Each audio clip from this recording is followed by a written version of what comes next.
Hello world, it's 20 past 10 in the morning, UK time. It's the 27th of August 2013.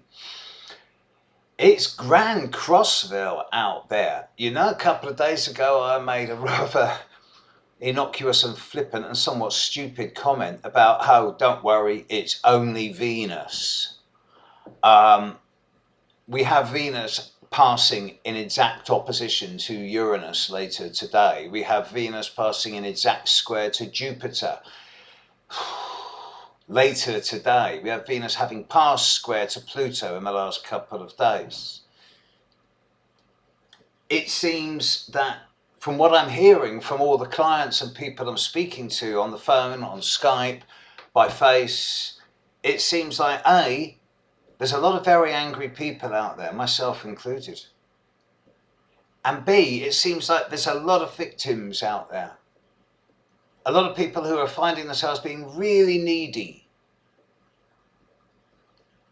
This is not a critique. It's as best as I can an objective reflection on what's going on in the outside world.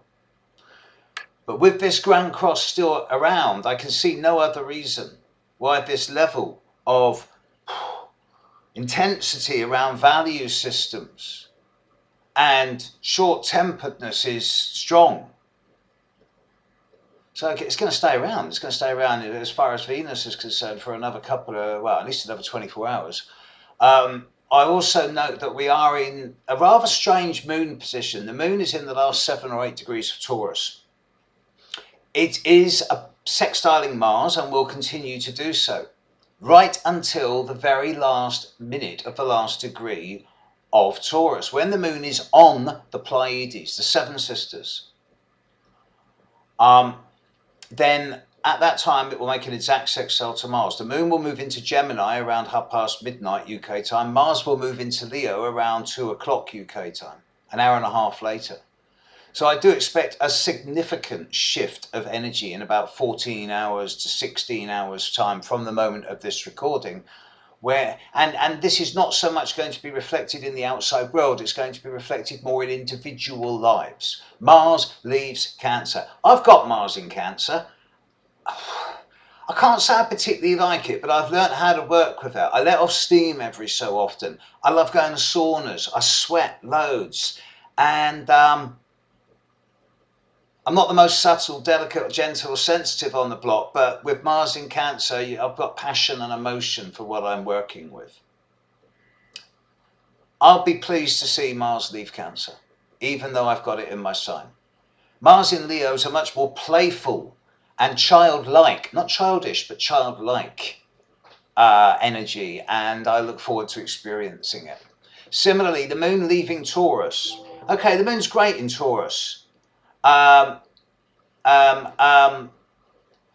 moving into Gemini at this time, I think it could bring a lot of faster communications in the next couple of days.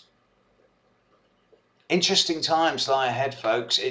The sun is still opposite Neptune, but it's applying to Saturn and Jupiter. So I just got this feeling that this coming week is going to bring some interesting news, which may slip below the radar screen on the surface, but there's something shifting. Something big shifting at the economic level. It's almost as if there's some type of new, not Adamsian, not Keynesian, some type of new pragmatism coming in around the distribution of wealth. See, at the end of the day, as I heard this 96-year-old architect say yesterday when he was talking about designing circular cities and cities with forests in, cities in forests and forests in cities. And he was saying at the end of the day, you can build as many machines as you like to take over from humans in factories. But once humans don't work, they don't have spending power, and thus it's the end of monetarianism. I thought, good point. Good point. I wonder what's going to happen to the financial system. I wonder whether we are really heading down the individual barcode sort of credit chip implant thing. I hope not. It's a possibility. It's getting a little bit stronger. Realistically, I'm looking for a much more balanced, even distribution of wealth globally, using all the world's resources for the betterment of all. But then, I'm an idealist. Okay, catch you later. Bye.